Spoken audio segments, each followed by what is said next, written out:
Nu vil jeg vise, hvordan vi kan lave en graf af joint-modulets vinkel.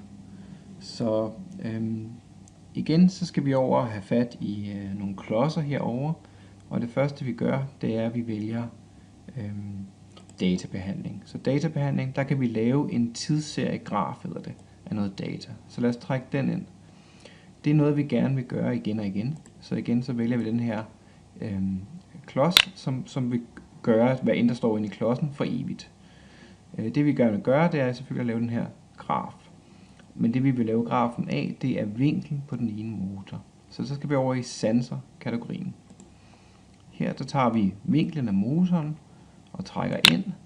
Og der er både x og y. Vi vælger x i det her tilfælde. Og så vil vi gerne vælge modul nummer 9. Så nu vil vi for evigt lave en tidsseriegraf af vinklen på motoren. Så lad os prøve at køre programmet.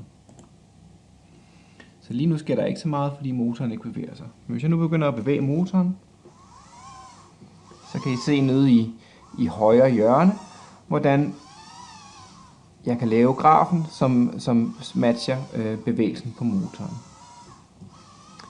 Det behøver selvfølgelig ikke være en vinkel på motoren, vi bruger. Det kunne være en vilkårlig sensor. Det kunne være noget data, som er beregnet til et program, som man gerne vil lave en graf over. Måske for at finde ud af, hvad der er galt med et program. Så det er bare at komme i gang.